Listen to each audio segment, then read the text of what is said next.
What's up, everyone? Welcome back to the FCL podcast. Today, we have a special guest, AJ Larkin of the Maryland Terrapins, joining us. AJ is a former Don and an FCL athlete. There were some huge matchups this past weekend as spring is heating up. We will run through our 2-minute drill, hit our GPUs, talk hot topics, and look ahead to the weekend. I'm joined by my co-hosts, Stephen Rafis and Matt Dunn. Welcome to the show, guys. Steve, kick us off. Big weekend of games last weekend. Some ones that just stand out to us. Maryland 11, Syracuse 7, Princeton 11, Penn State 10. That's a big overtime win for Princeton in their opening game. Villanova with a huge win over Yale, 13-11. Hopkins continues to win with a 9-8 win over Loyola. Georgetown beating Penn 8-6, and Richmond with a big upset this weekend, 13-10 over Virginia. On the women's side, Syracuse had their first test with a 15-9 win over Maryland. Virginia beat Princeton 13-11. UNC continues to roll with a 14-9 win over Florida. Yale doubled up Michigan 12-6. And BC and Northwestern battle of number 1 versus number 2. BC walks away with a 13-9 win in a rematch of last year's national championship game. Some notable performances this week, just some individual offensive performances, and might have to continue to trim this list as we go, as people just continue to put up a ton of numbers. But just some shout outs for some guys. Jack Turner from Colgate, 6-4 versus UAlbany. Silas Richmond from UAlbany, 7 assists versus Colgate. He also had a pretty big game yesterday against Penn. Trace Hogan from UMass, 6-2 versus Quinnipiac. Jimmy Core from BU, he was 6-2 versus Monmouth. Ryan McCarthy of Siena, 2-5 versus Hofstra as Siena gets off to a good start. Cody Malowski, we've talked about him a little bit on the podcast, from Denver, 5-2 versus Utah. I believe he had a fourth quarter hat trick. Ed Sheehan from Ohio State, 4-3 versus Air Force. Matt Traynor continues to have a big season from Penn State. He had 5 goals versus Princeton. Coulter Mackesy, the returning senior leader, left-handed attackman for Princeton, 5-1 versus Penn State. Dartmouth, they got started. Thomas Power, 5-2 versus Bucknell. Matt Licata, who I know we'll talk about a little bit later, from Villanova, 4 goals and a big win versus Yale. Ryan Hines from High Point, 1-7 versus Robert Morris. Sam Kane, Harvard, gets started, 1-6 versus Providence. Lucas Littlejohn from Richmond, 4-2 versus UVA. He was super instrumental in that win for them. Michael Long, nice to see him back for Cornell in a return from injury for that last game of the season last year. He was 3-4 versus Lehigh. And then yesterday's game, 2 guys that stand out. Ryan Colsey for UVA, their bounce back win against High Point. He was 6-3. And then Liam Connor from Colgate, 2-7 versus Harvard in an upset win there. So some big games, some notable performances. And as we were talking about last week, a lot of guys that just continuing to put up some big numbers. Thank you, Stephen. With that being said, I think we transition to our newest segment here, where we have our NIL FCL athlete, AJ Larkin, hopping on. AJ is at the University of Maryland. He's a redshirt sophomore. He's got class in about 45 minutes, so we got to squeeze him in here. Welcome to the pod, AJ. How you doing, man? I'm good. Thank you guys for having me. So, AJ, we want off the start. A lot of people are probably curious what an in-season week looks like in the life of a Maryland lacrosse player. So you guys played Cuse on Saturday. Congrats on the big win. Fun to watch. Why don't you run us through just, Sunday through today and the rest of this week? What does your schedule look like? Classes, practice blocks, film, workouts, all that stuff. Yeah, usually, obviously, we only play mainly on Saturdays, depending on TV times. But we'll play on Saturday. Sunday, we kind of have off, a day of recovery, no lacrosse, kind of a mental reset for guys. And then we'll move to Monday, start of classes. Our class block is in the mornings in the spring because we have practice in the afternoon. So a lot of guys will get to the facility around like 8, 9, or 10, depending on their class schedule, kind of just get settled, maybe do a little bit of rehab. But then for me personally, I have class pretty much every day from like 9:30 to 12. Or 10 to 12. So I'll go to class. Then around 12, I'll come back, grab a little bite to eat, get some lunch, eat in the locker room, hang out with the guys.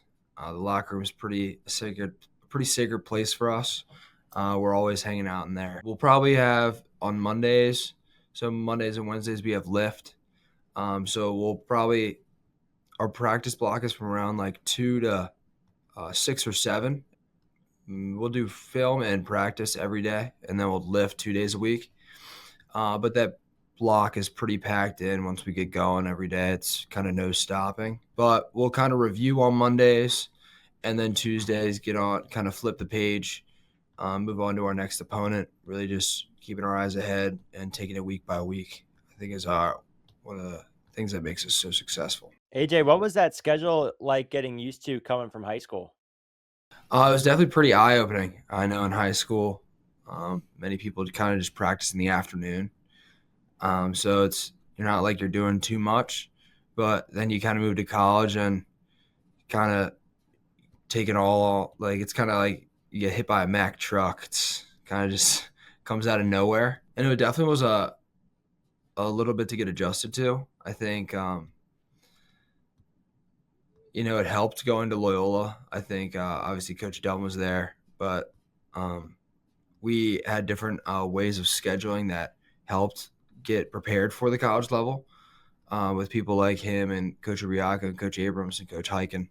But it definitely was eye-opening going from only practicing an afternoon in the spring, like for an hour and a half, to then doing film every single day for your position groups and for your team, and then also incorporating like team lifts and practice for 2 hours every day, and then also trying to figure out time where you can do your extra work on your own.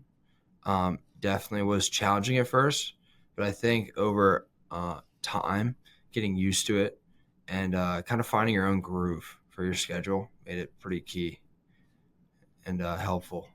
Yeah, and AJ, I know you in particular, like you have an interesting journey where you redshirted your freshman year, and now you're, technically a redshirt sophomore, playing a good amount, which is awesome.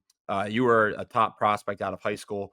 I'm curious, like, to hear because a guy like you, talking about it being a challenge coming into the college level, like, is college lacrosse like what you expected? As a guy that's always dreamed of doing this, or like, what would you tell like some younger players that want to play at that level? Like, what's the reality of things you've learned in your first, 2.5 years now at Maryland?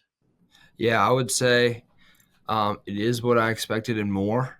You come in kind of you're in high school and you see like you're going to lacrosse games going up, and you kind of just dream of being on that stage. And then you get there and you actually realize like how much they do. Like it's more than just playing a sport. It's like a job. You're in there in the locker room. Like I said, at least in the spring, I'm in the locker room for 7 to 8 hours a day. Either just in there doing my homework or also doing like film and stuff. I would say that I kind of underestimated that. I also thought going in that it would kind of just all be lacrosse, which is just so not true at all. You're not just you do a lot of it, but you also have your life outside of lacrosse, like whether that be your social life, your academic life. You still have a lot of fun with the guys. I know I live in a house with like 6 other guys on our team, and we have a blast just hanging out on our couch and chopping it up. But that was something that I think I underestimated. I don't know why I came in thinking that, but I also, yeah, I can talk a little bit about like redshirting my freshman year. Kind of coming into school, I'd never really even thought about redshirting. I kind of really, I only heard many stories of people redshirting because they got hurt and had like medical red shirts. So I didn't really hear much about. I know there was a couple people like in the years above me that have done it, but I never really thought that I would do it. My freshman year, like I said, I was just planning on coming for 4 years, and then God had a different plan, and we were playing Richmond, and Tills came up to me on the sideline and was like, "You want to go in the game?" Because we were up by a couple goals, and he was trying to get everybody else in. And I was like, "Yeah, coach, like who doesn't want to go in their first college game ever? And then he like turns around and then turns back and he's like, do you want a red shirt? And this is like in the fourth quarter of the game. And I kind of was speechless. I was like, what are you talking about? And he was like, yeah, like, do you want a red shirt? Like, I kind of forgot to ask. And then so I kind of had to take a step back. I was like kind of tweaking out. But kind of talking to older guys like who have redshirted, like Daniel Kelly and Spanos at the time, who are two of my closest friends. They were like, you should do it. It's so worth it. So I waited till after the game because I went in, I would have lost all my eligibility. So I waited till after the game. I kind of talked to my parents about it, made a family decision, and just thought that it'd be best. And also, like, who wouldn't want 5 years in college? You have plenty of the rest of your life to work. It also is a great opportunity, I think, to not only play another year and be a part of the Terps, but also be able to get like an extra degree or a master's. So, but that was a funny story. We laugh about it all the time with That's Coach hilarious. Tilson. It's pretty wild. AJ, one question that I had, it's no secret that Maryland kind of enters every game as probably the most prepared team, whoever you guys are playing against. And, that's been really well documented with Tillman. You say that you guys watch film every day. Could you walk us through, as much as you can, what that preparation looks like for you guys? Kind of pride ourselves in that. I know a lot of people have heard about our preparation levels, but I think we go over everything. Tills is pretty adamant about that. He pulls up a lot of clips from like Georgia football and even like some NFL teams about their preparation levels and like what they do. Like think about any scenario in the game that could happen. We kind of try to go over it because you just never know what curveball is going to happen during the game. So kind of just going over every situation to make sure we are prepared. And if that situation arises, nobody's like looking at Tills or looking at each other like palms up, like we never went over this. Like, what do we do here?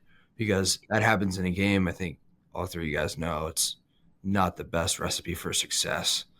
So I would say like we watch probably as a team or like position group, probably like do an hour and a half of film like every day, which might seem like a lot, but I have I can personally say like it also just helps so much with like developing a lacrosse IQ, being able to like see different players play. Well, also like going over and reviewing like yourselves or your teammates. You kind of put yourselves in their shoes or they put yourselves in your shoes and they're like, oh, like what happens if I do this and this and this? And I just kind of gone through that situationally is also really helpful. So, yeah. We do a lot of film with our athletes too. And I know you probably did a lot with Matt in high school as well. And can't speak enough in terms of just being able to see yourself. And the more you watch film, the more you see things and get curious about things. And then to your point, get prepared, so it's cool to hear about the impact of the film preparation and what it means to you. And I think hopefully for younger players that are listening or parents that are just encouraging and trying to guide their sons or daughters in the right direction, the value of film is really powerful, and we spend a lot of time doing it with our athletes and, hope that continues to grow. Yeah, I would definitely say too, to kind of add on that point, I think me and Coach Dunn, we kind of watched a little bit in high school. We never really went over the top with it. We would maybe go over like games.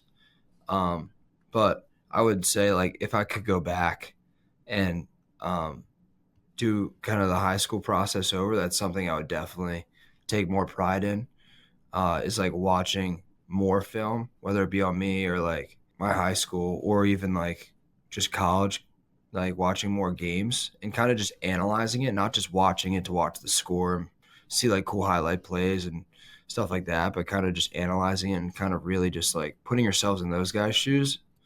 It really helps you it opens your mind to the game a lot more, I think.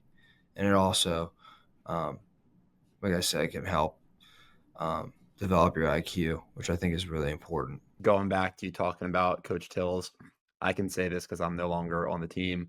Um, the guy's legendary. He'll pull out a clip from the ACC tournament in 2009 about the 110-man ride UNC ran in the rain game on the grassy hill, and he has a feeling that UVA is going to run a similar style 10-man this weekend because there was like a player on the team that now coaches at the school, and like that's going a little extreme, but we would watch games from 8, 9, 10 years in advance or prior at times because there was a ride a team did, a clear a team did.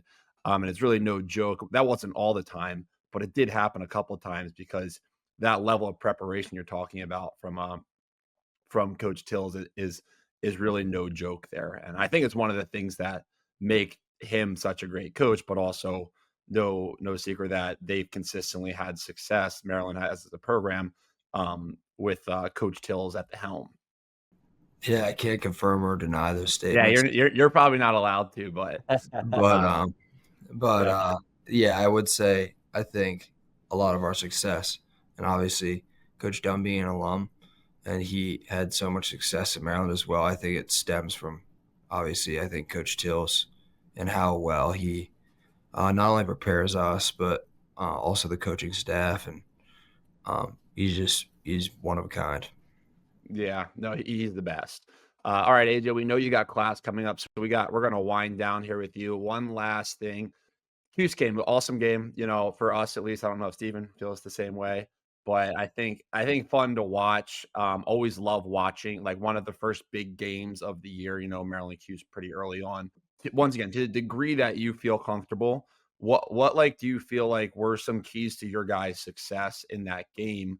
Holding such a talented offense to 7 goals, kind of being able to manage the emotions, the game flow, all of that. If you want to give us just a few minute kind of overview of that, and then we'll let you get back to school here. Yeah, 100%. It was a really good game.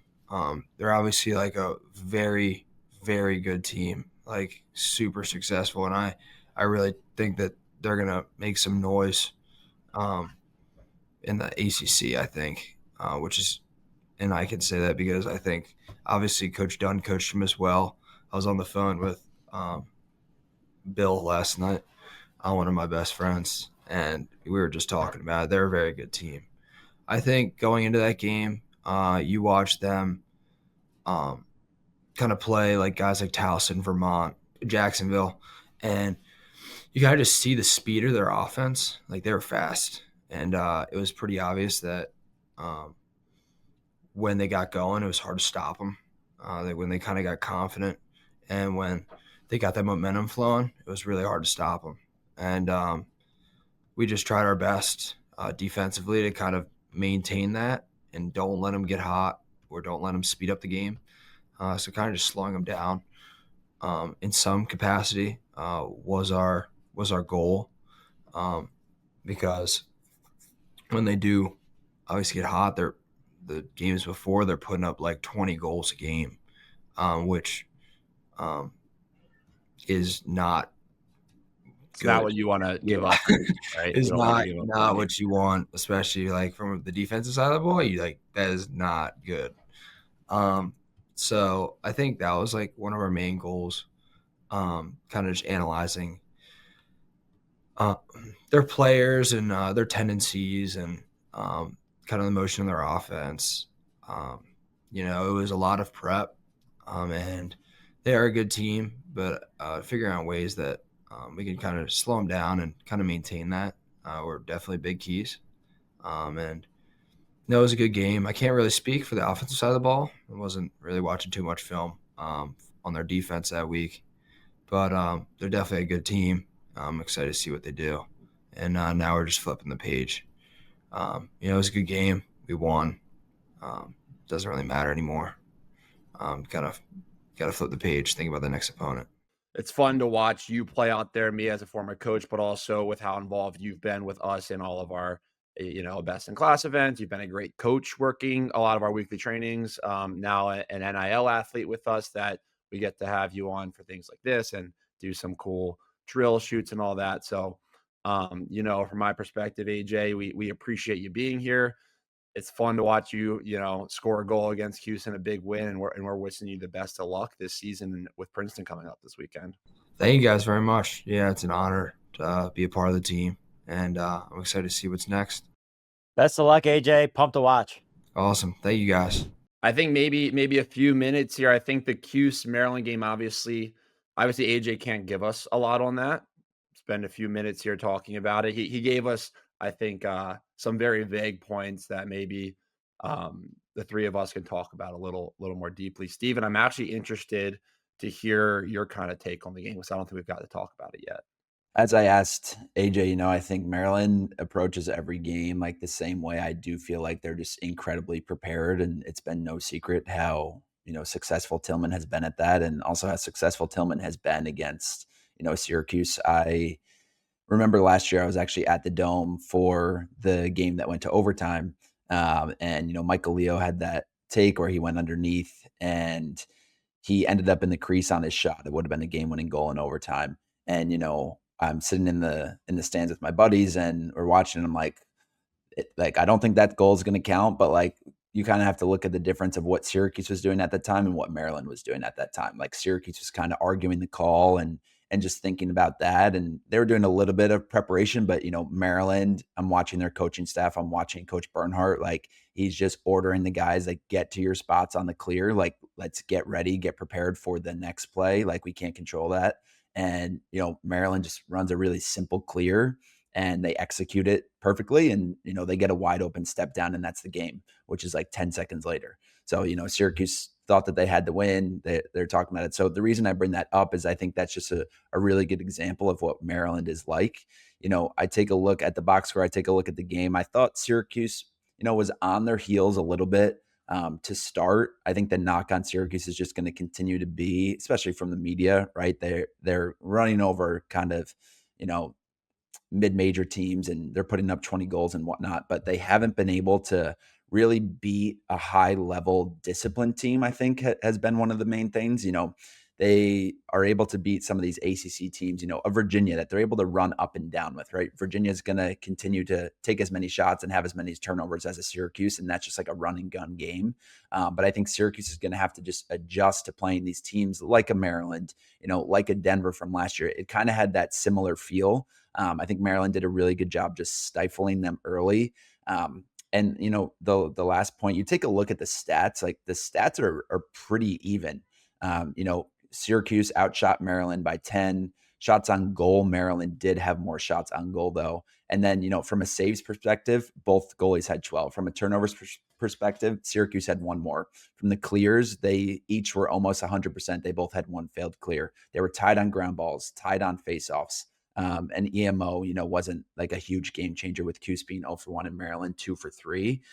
Really what sticks out to me, obviously, like I'm reading all those stats, it's, Maryland has less shots, but 23 of their 32 shots were on goal. And I think that also speaks a little bit to, the discipline that Maryland has in their shot selection. But at the same time, to defend Syracuse, I did think they got a lot of good looks. Like, Sam English got to a lot of really good spots on the field and just wasn't, making his shots. And that's going to happen.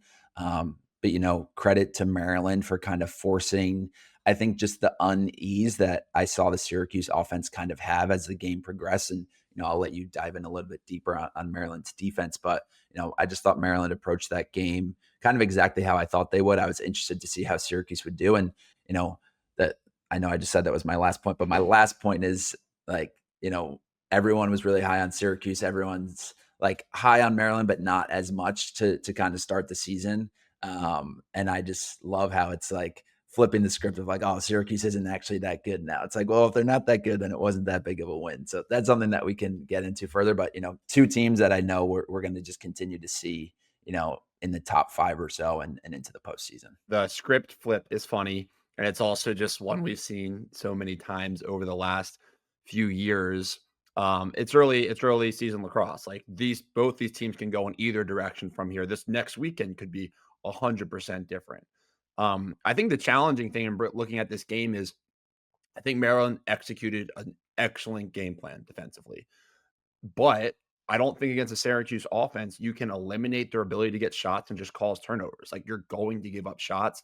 So I think the art is, and this is where it gets a little bit gray when you look at some of the shots. It's like, what shots are you willing to give up? Knowing that on the right day, Syracuse might hit 5 of those, but they're not these like on the crease, like 3 fake, like reach around. They're not like the S dodge underneath untouched. They're kind of like just, I think it was just on the edge of where those Syracuse guys wanted to shoot. It's kind of like in like man down or zone when you're like giving up a shot. It's not the great shot, but it is a shot. So you take it.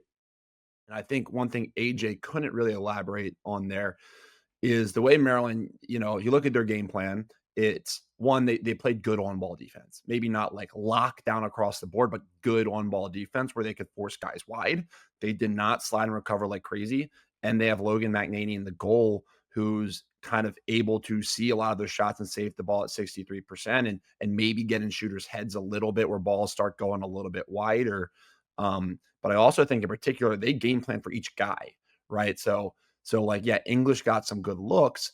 If you look at Sam English, though, I think he'd rather kind of right wing S dodge underneath and put pressure and come in front for the shot, or get the slide kick to Spallina. Spallina hit somebody on the crease.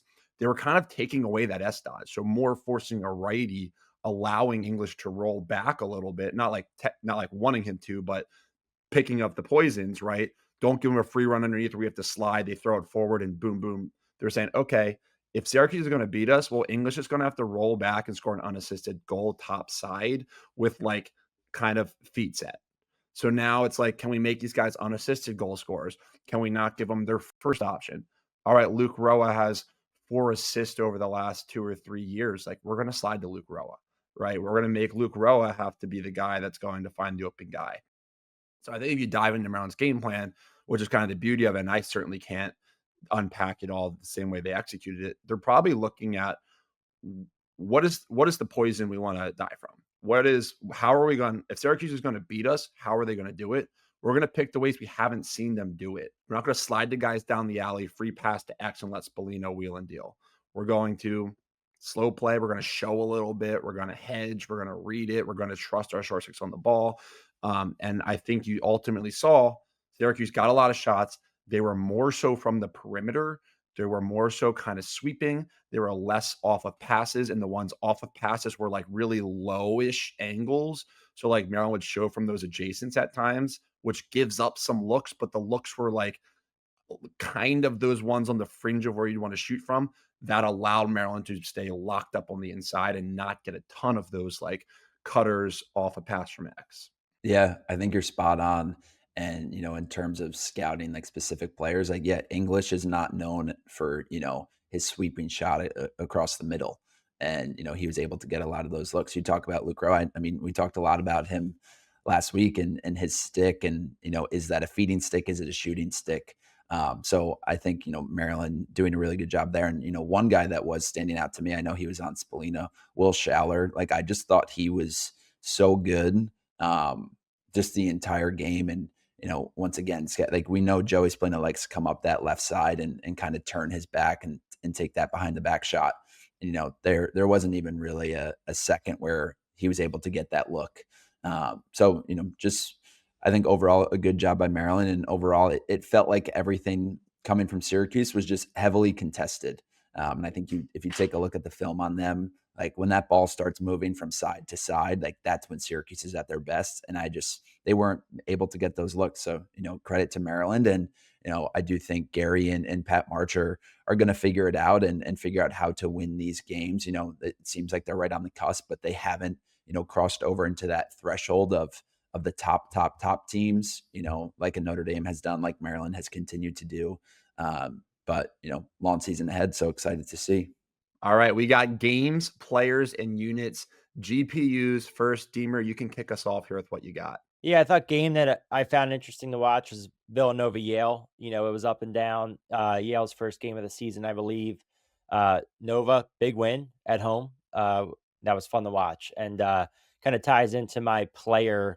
I was extremely impressed. I threw up some tweets and we put up some Instagram posts about Matt Licata. It's cool to see him rocking number 10 because, we were good friends back in high school with John Clue, who was extremely explosive, two-handed, attackman that I feel like Nova's always had a guy like that. I think Cunningham was, a really shifty, skilled attackman, and Licata wearing number 10, like the way he moved, reminded me a bit of John. A little bigger size wise, but extremely two-handed, put up a ton of nice goals, and that was fun to watch. So stay tuned for some breakdowns there. We'll probably talk about it at some point in Coach's Corner. And unit, I got to give a shout out to UNC women's attack, and specifically the Humphrey sisters. 8 out of the 14 goals they contributed against a big win, a top 10 win against Florida. They combined also for 14 points. So, that duo back there, plus, the talented slew of attackers, middies, young players, returning players. It's an impressive unit. So, it's going to be fun to continue to watch them. Both Humphrey sisters are playing fantastic right now. So, a unit to keep watching for sure. All right, for my GPU's game of the week, I chose Richmond 13, Virginia 10. This game was on linear on ACC Network. A lot of people got to see it. I just thought Richmond did a great job of stifling UVA early. It was my first, I caught a little bit of the film from UVA's win over Colgate. But it was my first time, being able to watch them. They did have a nice bounce back win yesterday against High Point, but just intrigued to see how their offense, continues to figure itself out after, Schellenberger being gone. I'm really high on McKay Millen. True at Sunderland has come along well. Would love to see Griffin Schutz, just continue to improve and be a force there. But shout out Richmond. That's a big win there. Player, I'm kind of cheating. I have two, but from the same game. Ryan Croddick, the Princeton goalie, 22 saves for the junior. This is a guy that has been sitting behind Gianfrancaro, who is now at UNC for his graduate year. The two of them are actually leading the country right now in save percentage. But I just wanted to also shout out, a guy, and just in general, players that wait their time, especially at the goalie position. Only one guy can play. So a guy like this, waiting 2 years behind and comes into a huge game against Penn State, not only against Penn State, but indoor in that kind of white indoor facility they have, which just can't be easy to see. I think, Big Ten Plus didn't do the best job with filming that game. It was a little bit hard to see, but hey, at least we got to watch it. But just wanted to shout him out. Huge first game for him, and kind of excited to see what that transition is like from Gianfrancaro to Ryan Croddick. And then on the other side, I did just want to give a shout out to Matt Trainer, who had 5 goals for Penn State against Princeton, and he has 14 goals through 3 games. He's a guy incredibly talented, a strong righty. I'm excited to see what he can continue to do this year. And then from a unit, Army right now, they do have a game today against Yale, which is at 1 p.m. We're recording this on February 19th, which is a Wednesday. A nice 1 p.m. game, I believe, today that everyone will be able to watch. But anyways, Army is 100% on their clearing through the first 2 games, which is, just a really impressive stat. We'll see how that continues to go today. I know it's not the biggest sample size, but I did just want to shout that out as, clearing is one of the most important things. And, I would guess Army's a school that their first day of fall ball practice, they're working on rides and clears, just incredibly disciplined. And I did have to give also a shout out. Maryland is 61 for 64 clears right now, clearing at 95%, which is no surprise. So those are my GPUs. I'll pass it off to you, Matt. Thanks, Steven. And if you didn't know, the Highland Park Scots have only failed 3 clears in 3 games so far this year. So if you want to add that to your list, that would be cool. There you go. Good for you guys. Sweet. All right. Game here for me is the Hopkins versus Loyola game. To be honest, I thought Hopkins was kind of going to run away with this. That was a foolish thing for me to think, but I've just been impressed with them. I am now equally as impressed with Loyola, and I'm not predicting anything into the future, but just with their work so far, I thought that was a gritty game, 8-9. One that, as a coaching staff, if I had coached at Loyola, you're I think Coach Toomey even said this, like they just got to learn how to finish games. They're putting themselves in those spots against Maryland, against Hopkins, two really good teams, and just kind of gave it away at the end.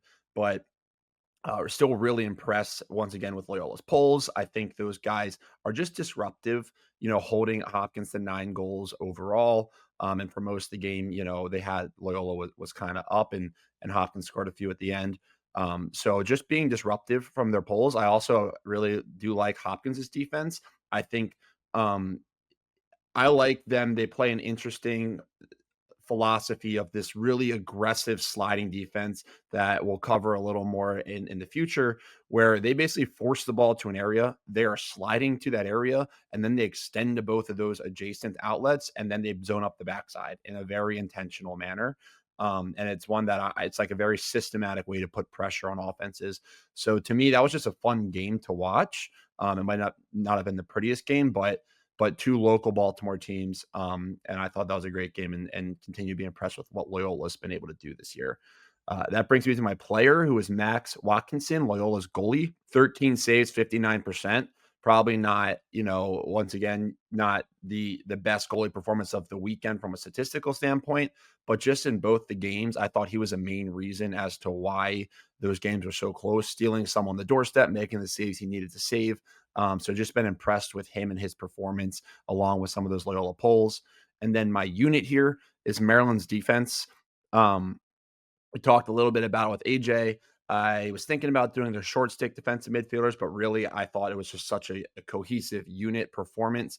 I thought their short sticks were a big key to their success against Syracuse, because if your short sticks can't do their job against a Syracuse offense, you have to slide a lot. And if you have to slide a lot, you get burned by ball movement. And Maryland, if I could summarize their philosophy as a support system, it was show whenever possible and slide whenever needed. So talk about the way Hopkins plays, the way Loyola plays, which is kind of funnel and slide. Maryland's more like, hey, let's figure out where we can show from. So if our on-ball defense is good enough to force teams wide, we might be able to show from an adjacent. If they get leverage early to a dangerous area, yeah, we're going to need a hot guy to slap from the crease. I thought they did a really good job of reading those scenarios, as though there's an art to figuring out how to show and clog adjacent and reading slides from the crease. I thought, George Stamos, Eric Kolar, Zach Gorno at the short stick D midi position were awesome. Logan McNaney was great in the goal. I thought Colin Burles is a guy that every game I watch, I'm like, he, in my opinion, is like the best sliding off ball defender in college lacrosse. He's just in the right spot, hedging, pointing, recovering, kind of tagging these rotations, ready to wheel when needed. And Will Schaller played great. I thought, obviously AJ and McDonald were great off the wing. So great collective performance from those guys to hold a great Cuse offense to 7 goals this weekend. I'm starting to feel like if I don't insert my my Duke breakdowns, then it's going to be a lot of Cuse in Maryland this spring. Yeah, it's weird, isn't it? I know. I am guilty as charged there. I try not to be, but this was a big game. It was a big game. This was Duke hasn't had a huge game yet, although they Yeah. did have a close game this weekend. A quick shout out. I have seen some film, and Andrew McAdory looks like his feeding has been much improved. I think he was only 3-0 this past weekend, but I saw film from their first game, and he had just some really, really high level feeds coming out of the midfield. So he's one of my favorite players. I'm excited to watch him. Yeah, he's not in the box score as much, just because he gets a lot of second assists too, and a lot of good feeds that set up one mores. But obviously, they got a big game against Michigan coming up, and it's also just it's a good reminder for everyone too. Like, just the more you get on the bigger channels, and the game visibility and the game times, the more people will cover and get talked about, but obviously not in everyone's control. But nonetheless, no, agreed. Syracuse, Maryland was an awesome one to watch. And guys, I think with that, let's switch gears here to some hot topics. And one that I wanted to just bring up and kind of see where it goes, but it's just been standing out to me, the usage of the 10-man ride this early in the season. It seems like a lot more teams have worked on it off season, trying to implement, steal some goals, speed some teams up. Nova was effective with it. And there's also been a lot more 10-man ride goals, to break the ride. Probably feel like in 3 weeks, we've seen at least 6, 7, or 8 goals across a lot of different teams. So obviously feeling like something that people are starting to prep a lot more for. Yeah, I feel like every week I see a highlight of a goal against a 10-man ride. I think Hopkins, their first goal against Georgetown was against a 10-man. And definitely at a higher clip than in the past. There was always teams that would 10-man. Like when we were in college, Deemer Brown was the 10-man team. They ran it. What was Lars thing, and then Lars goes to Virginia, and Virginia is the 10-man team. And there's certainly other teams that do it. I agree. It seems like a systematic way. A lot of other teams are trying to, reduce another team's clearing percentage. If you look at what a successful team clears at, it's 85 to 90%. And if you can mess with that, you get a lot of possessions back. That changes a game. I think Deemer, the Duke Penn game last year, it was hard to see with the film, but I think Penn was in like a 9.5-man ride, and Duke failed like 6 or 8 clears, and that was probably the tipping factor in that game. So I haven't gotten to dive into each team's 10-man and exactly who's doing it, but I have noticed a lot more, and I'm curious to kind of keep following that this year.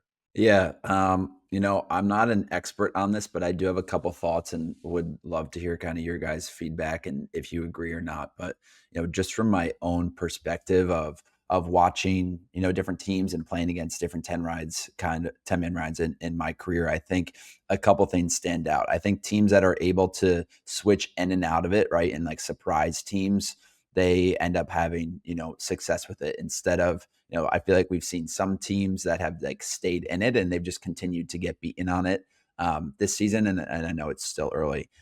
The other piece to it, and I just wonder if this is a thing that people think about, it's just from a personnel perspective. I remember playing UNC in 2021, and that's when they had Will Bowen.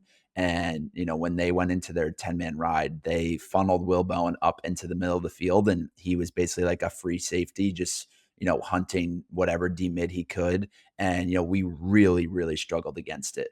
He just immediately put anyone with the ball on their heels. So, it wasn't even an option to necessarily shoot that full field goal. So I do wonder, from a personnel perspective, like if you have a guy like that, if it can make it that much more effective. That's probably the most effective one that I have seen.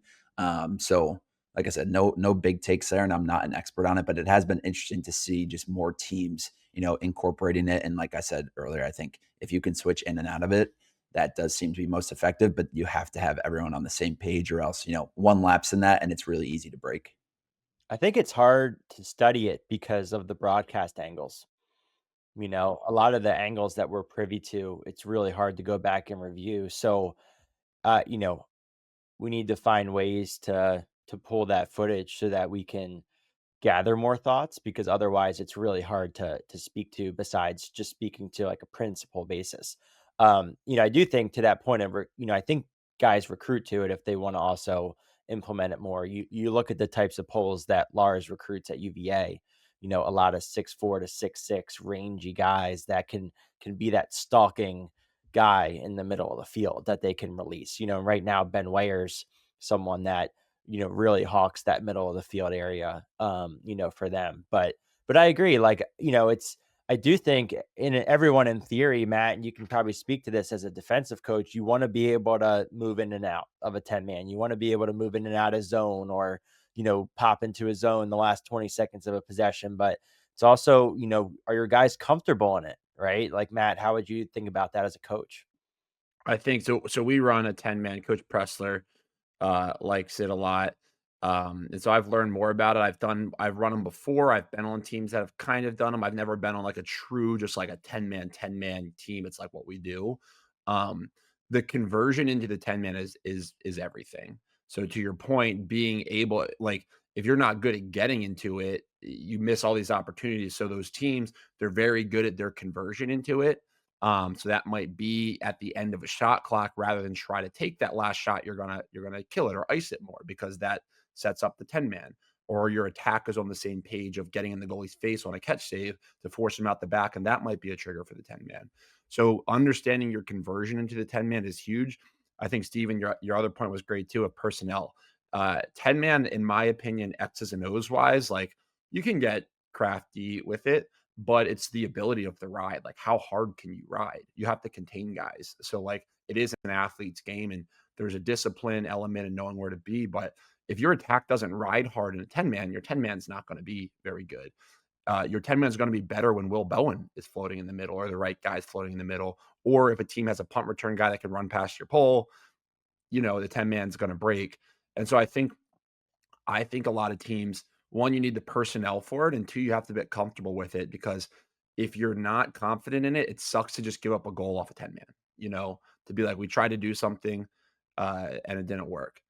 Now, if you're going to 10-man, you can't be discouraged when you do give up a goal here and there, because it's like the positives of the 10-man open up the risk of getting scored on. So I think that's the challenge for coaches. It's like there's a more conservative approach, which is let's just ride normally, get back and play defense. Um, but I think more people are seeing it commonplace. Maybe more of these polls, I think, are more skilled in the middle of the field. They're more rangy, they're more athletic, and coaches might say, "Hey, this is our way to get an advantage here, create some chaos in the middle of the field, and push a little transition early offense, create some opportunities." Yeah, one point there, you're speaking to attack on the ride. On the other side of that, if you're an attackman on the clearing team that's going against the 10-man ride, it's really your job to see it first, right? You can see the whole field. You can see who's funneling up. A good telltale is if that goalie's coming out to guard one of you. So I think from an attack perspective, as a clearing team, you have to work really, really hard to, one, isolate the goalie, right? If you can get the goalie on one side of the field, and then take him up and bring him away from the cage, that's a really good chance to then break that 10-man. Either then the goal's open, or that goalie's not going to be as confident pushing up to the box line and the midfield line. You could be open there, but you really have to work, one, to acknowledge it, two, to then communicate it, right? You got to get it in front of your whole team, right? So whether that's to the bench, whether that's to the midfielders, who then bump it down to the defenders. So it really falls on you, and then just working hard to isolate that goalie becomes really important. So just adds a whole other layer and twist to the game, which we'll continue to monitor and see, who becomes really good at it this season. It definitely seems to be a trend. It's a pain to go against if a team does it well. Your team has to plan for it all week. So it's another thing to focus on. So we'll keep an eye on that.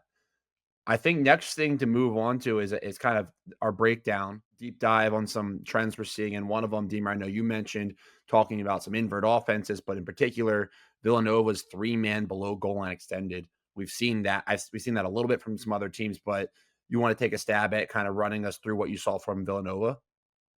Yeah, absolutely. I thought this was really intriguing to see, and what's caught my eye to it, I think maybe in the offseason, I posted a clip of Hopkins versus UVA, and there was a 3-man look where they presented two different guys picking, for one of their attackmen running, and created some confusion for Virginia. And they ended up either they got a goal out of it or they got a nice look out of it. I sent it to John Crawley, who was the OC last year, and he just mentioned that the guys got into that look from their free flowing style. Like it just happened with where the pieces were moving. But watching the Nova game, as just watching some initiations, they had so many sets that maybe they triggered with a high wing dodge, but it was getting into 3-man below goal line.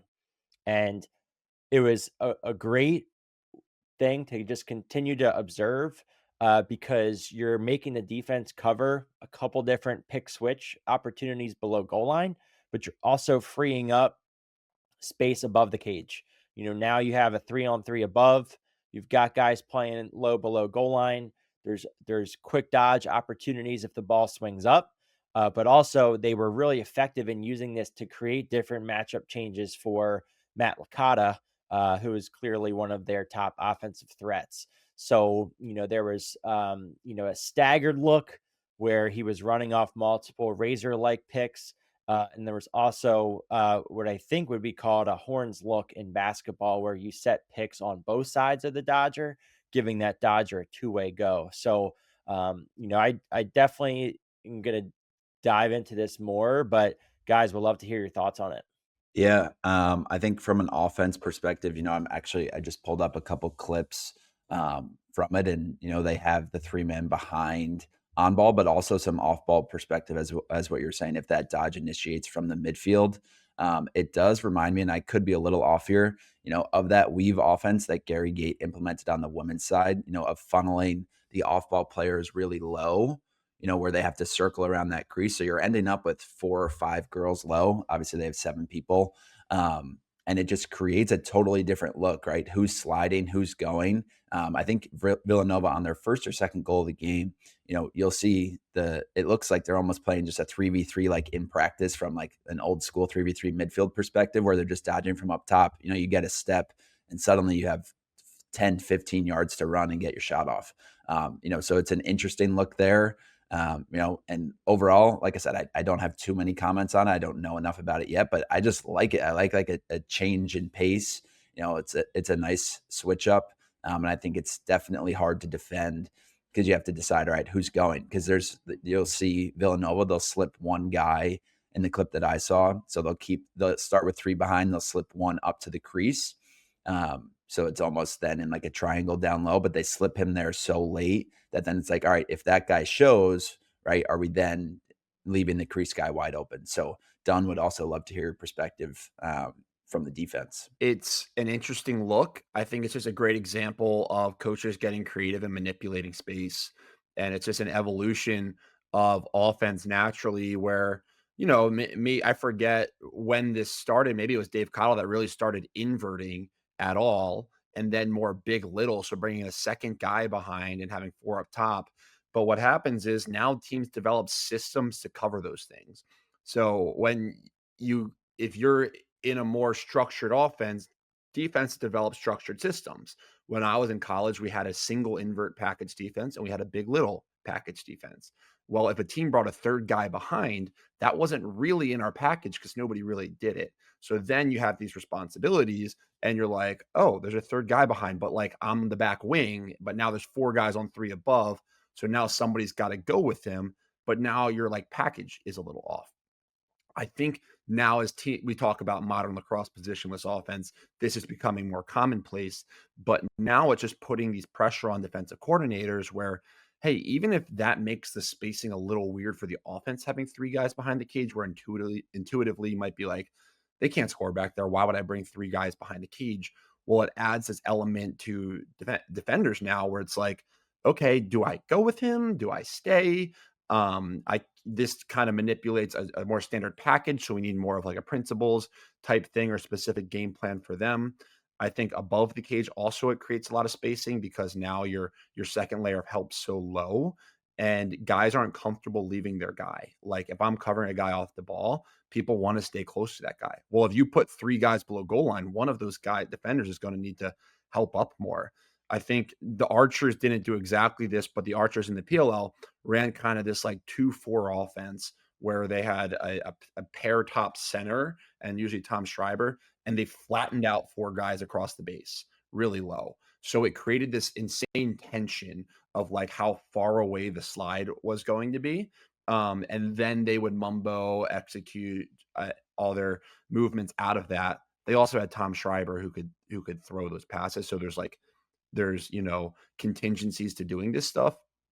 But from my perspective, it's a cool way of manipulating space that challenges defenders not to be able to do this black and white system to cover things. And so I think that's what we're seeing is offenses get creative, putting guys in different spots where defenders have to now be players, which is just a harder thing to do sometimes than a coach just be like, they do this, we do this, they do this, we do this. There's a lot to like about it. And I think the more freedom that you give players and look to explore it, I think there's more looks that you can then even start to see like what's generated, where are the pressure points. They had another look later in the game where it kind of felt like a Rams look in a way. Licata sets a pick for a guy exiting the goal line area, and then that creates a switch, and then he goes to pick on ball.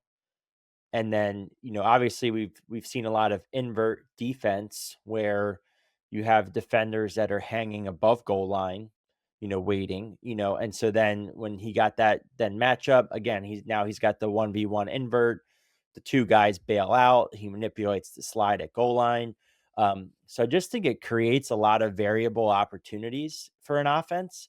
And I wonder, and why I like it and want to keep seeing how it evolves is we've seen the invert for many years, even like I feel like it was 2020, 2021 season where, everyone was getting in the big little, and it's kind of been like that. Like it's been a thing, but how hard is it to introduce a third guy and start throwing in exchanges and different looks and different deception of who's picking and someone's going to pick and they bail out and then the next guy shows up to pick. Like I just think that's going to create a lot of different looks for an offense. So I really like what Nova's doing.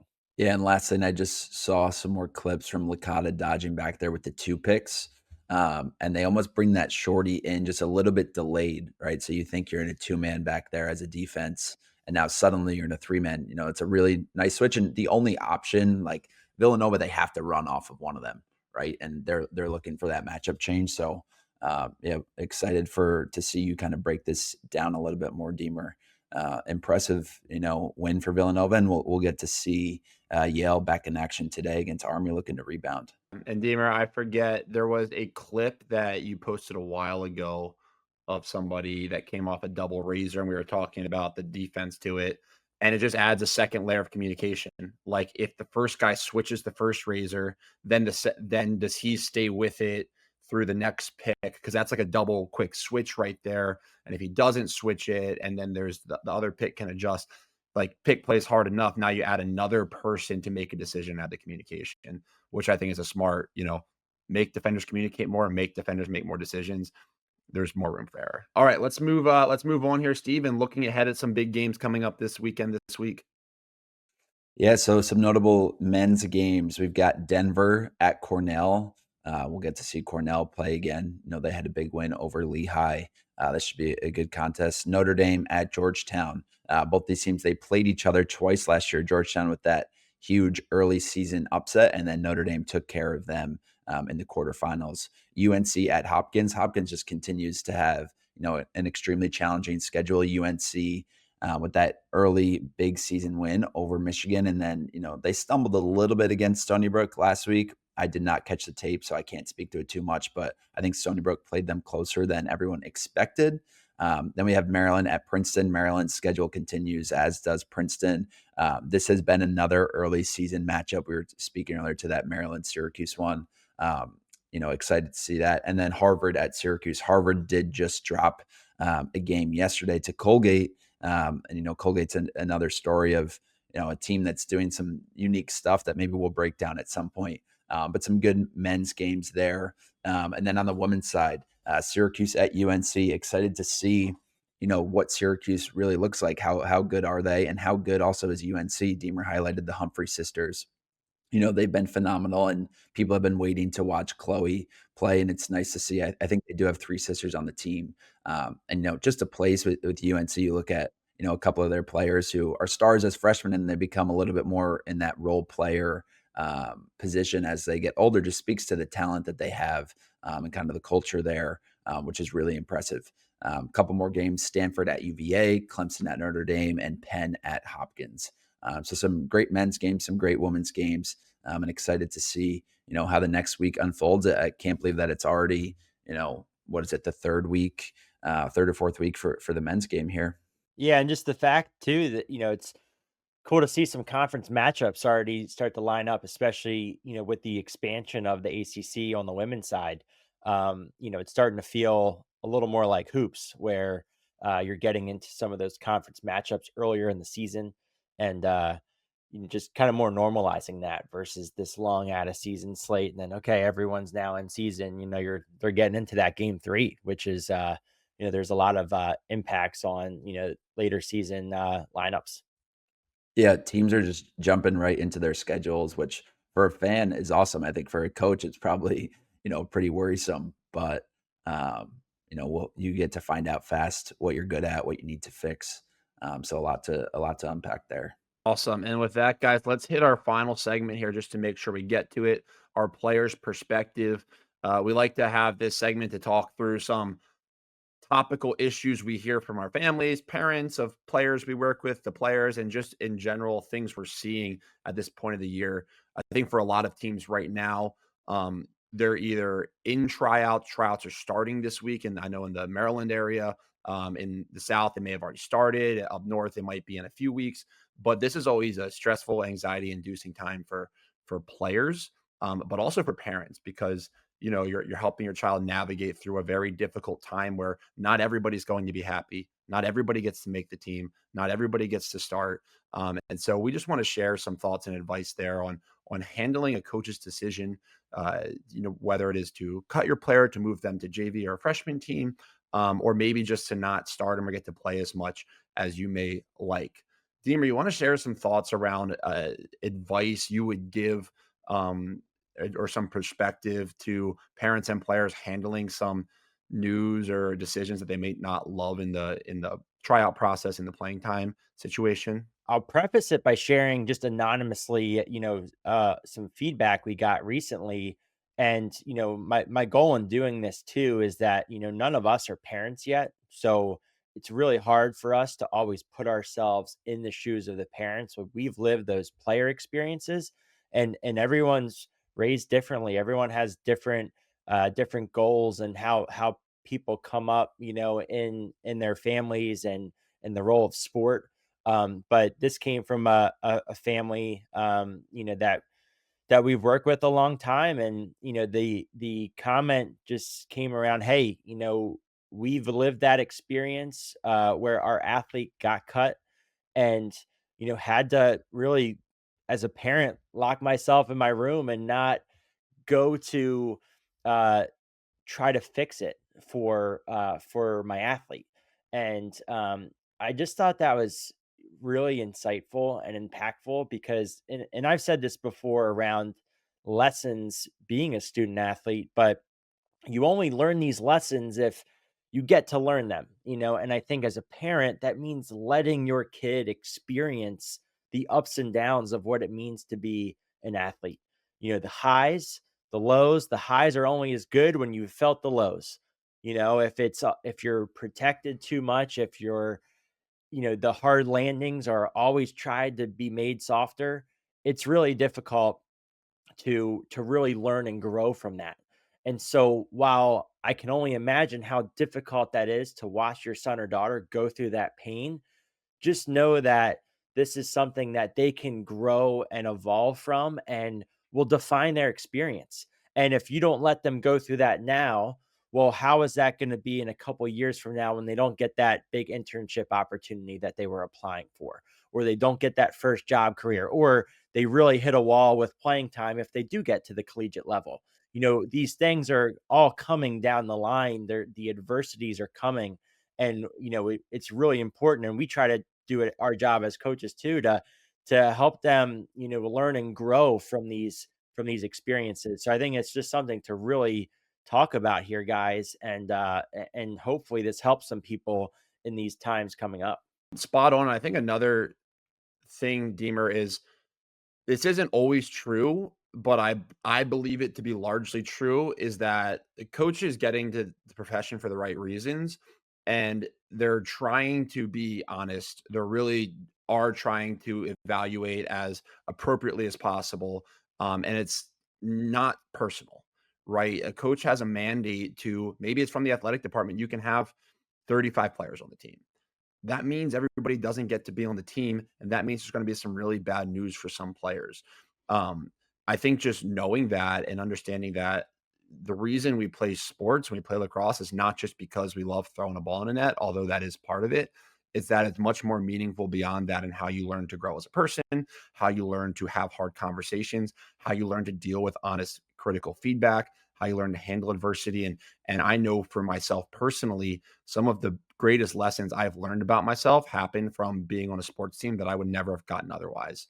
And I think for maybe us three in particular, it might be easy from the outside for people to look at it and say, well, you've made the teams, you got to go to Duke, you got to go to Syracuse, you got to go to Maryland.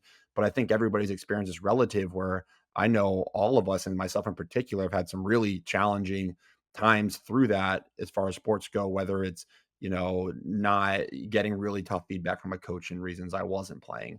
And all of those things now I feel like have been really beneficial.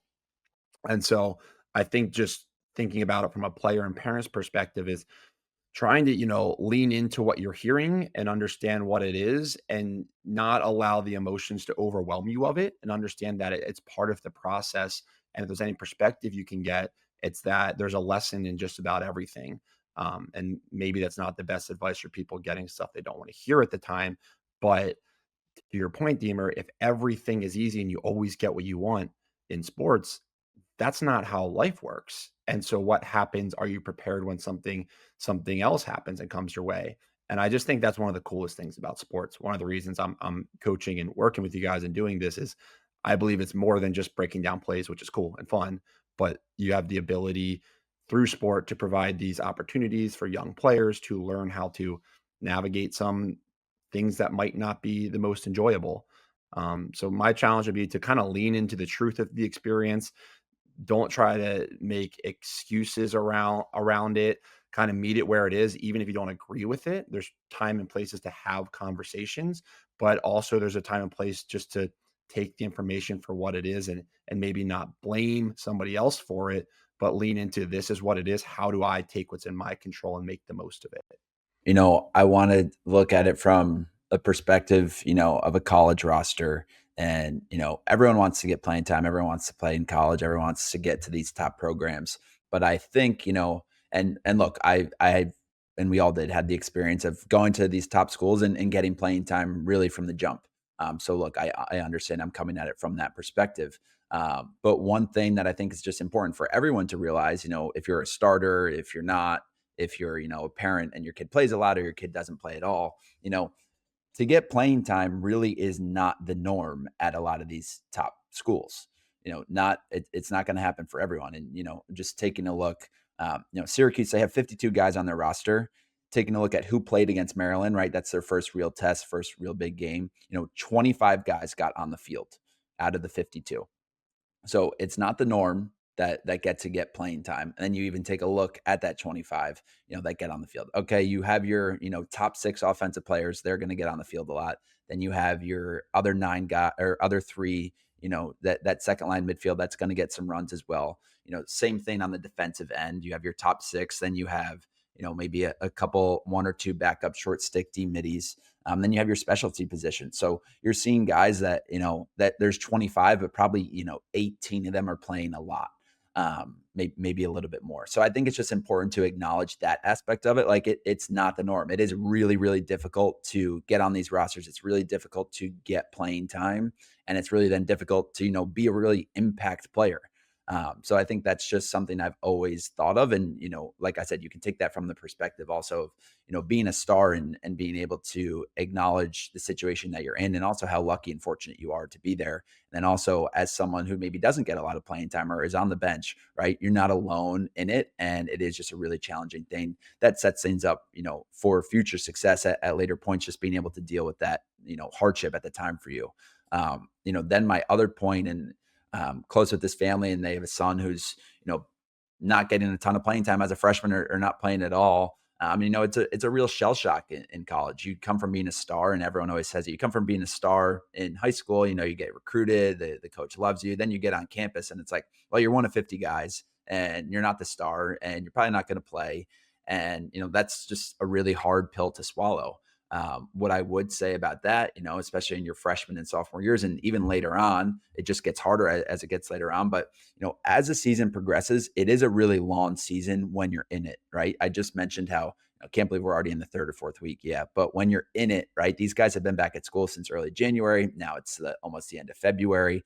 They're going to have all of March, all of April, and then some teams will play into May. But it's a really long season. The weeks are long. Like if you are one of those guys or girls that's a freshman or a sophomore, right? And I think you guys could speak to this too. You will notice the players, in that freshman class. Maybe there's 10 guys in the freshman class. 1 or 2 of them is getting playing time to start, and the rest, the 8 or 9 of them are not.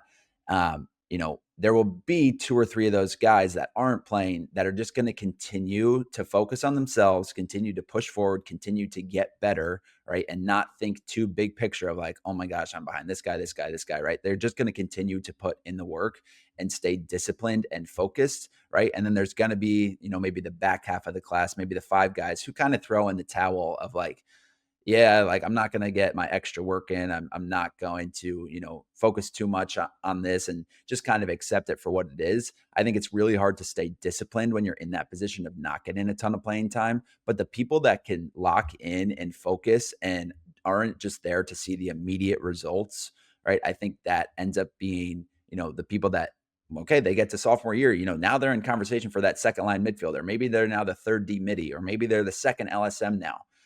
Maybe they're playing on man down. Like you just have to kind of keep, chipping away. And this is nothing new. I just think it's really important to remember. And, we've all seen it firsthand. So it's a really difficult position. I know I went on a bit of a tangent there. It's a really difficult position as a parent, as a player. I think ultimately everyone cares so much. Everyone wants to play. Everyone wants to be in those positions. But just a few things to keep in mind, as you move forward.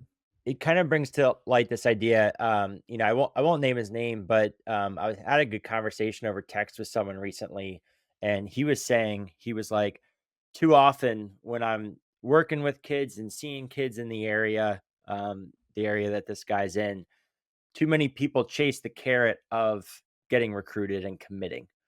And so if you widen that out and you call it like chasing the carrot of making the team, or committing or just getting playing time in college, you're really honed in on that carrot of, you know, this is something I'm trying to achieve. And then once I achieve it, then what? And his point to me was that I don't want that carrot to exist for my kids. Greatness always has more to it. And I think it really speaks to, and I think Matt's touched on this before in our pod, but it really brings you back to the process. And if you can really love and hone in on that process and keep pushing, no matter what's happening outcome wise along the way, you're on that path to be the best version of yourself on and off the field that you can be. And that can look so many different ways for so many different people. But if you're staying true to that path and you're not just chasing these outcomes and these carrots along the way, certainly, yeah, they're measuring sticks, but they don't define you either.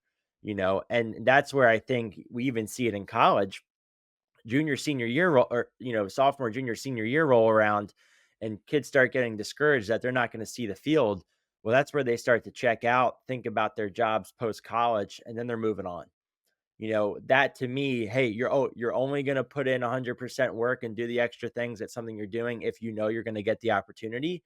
That's where people fall short, and that's where, again, it's easy to miss the message. So I just thought that's an interesting point that kind of ties into what we're talking about here, with just the idea of chasing a carrot versus, chasing being great at something and being the best you can be. Yeah, and just to wrap it up, I just another anonymous story, just can't share who it is, but topical recently, a player that was playing at the collegiate level, uh, ended up not playing in a recent game, younger player, and really discouraged. Really good player, bummed out about it. And the coach was proactive and gave him good feedback and said, I know you're bummed. I'm sorry, but there's X, Y, and Z reasons that you didn't play this past weekend. I still trust you. It just didn't make sense. Don't check out. Like, don't check out. And I think that's good advice because I think a lot of people's natural default is they don't get what they want and they assume a million things about why, like the coach doesn't trust me anymore. And it does fall on coaches too, but not every coach is perfect. Not everybody can communicate perfectly. I think good advice is really leaning into that process Deemer's talking about and not checking out because one thing. If you want one outcome and some signal says you're not going to get that outcome, it's easy to be like, I'm throwing this away. I'm not getting it. But becoming process oriented takes a lot of discipline and mental fortitude. And so much of your experience is between the ears. It's the mind game. You clearly need talent and you need to develop skill and ability, but the ability to stay focused and to have discipline between the ears to stay locked in on the process, it's hard. That's the reward of the journey, though, is you become the type of person that can lean into the process even when things aren't going your way. So that was just a good topical. That's a real life example that's going on. I'm sure there's hundreds of those going on right now. And so uh, I thought those were really good points, guys, but just, leading into the process, trusting the process, loving the process. If you only love the outcome and only desire status or certain outcomes, you're going to burn out. It's just, It's just too much eventually. So I think that's really good advice, and something that I think everybody needs to kind of ask themselves is, do I love the work? Do I love the process? Do I look forward to it, even if it's hard? If the answer is no, is there a way you can find that and lean into it? I think that's the only way to make it sustainable without getting really discouraged and burning out and checking out when things inevitably go against you. Yeah, and just last point, I think that's a 24/7 commitment, right? You talk about don't check out. You know, that it's hard to do. And like I said, the season is long, but it's not just when you're at practice, right? It's outside of that. It's okay, well, I'm not playing anymore. Am I gonna start, being super social and going out all the time? Am I gonna fall into the back half of the class, who has that negative group talk or group think about, what's going on with the team, or I can't believe the coach isn't playing me, right? It takes a lot of discipline. It's not easy to do, but and I think you guys can also speak to it. If you continue to put the work in, if you continue to focus on what you eventually want to achieve, and if you're honest with yourself about what your goals are, like the guys that do put in that work, you will end up seeing them on the field by the time that they're a junior or a senior in some capacity. You will be given your chance at some point, right? So, and I can't really think of an example of a guy that I played with where that didn't happen, where someone was super, super focused and they were never given a chance. So it's just important to, stay on that right path. And I think we're all saying a lot of the same things. Yeah, that's what I got there. Yeah, it's all great stuff, and excited to keep building on these topics. A lot of these things are coming up at different times for different people. We got tryouts, as the spring transitions. We'll get into more discussions around recruiting, and excited to keep building. But with that, guys, I think it was a great show. Uh, got a lot of different information in. Awesome interview with AJ, and excited for what's to come. And, like we've talked about, if you've got comments or feedback, shoot us an email. We'll put our email in the description. Make sure you're following our newsletters every Friday. We're putting out the weekly thought uh, via Beehive. So make sure you subscribe there. Coaches every other Sunday. And we've been trying to really put some gas on the fire, but we're putting out our Coaches Corner newsletter. And then Adam Lombardi's been doing a great job with our NCAA coverage recap every Tuesday for the On the Run newsletter. So 3 free newsletters for you guys to check out and subscribe to. We got the podcast and we've got all of our social content. So hope that you keep checking that out. If you're not on the parent and coaches community, we think that's just another deep dive, great resource that we'll continue to curate content for. So awesome job today, guys, and enjoy chopping it up. Nice job. Hey, Talk boys. soon.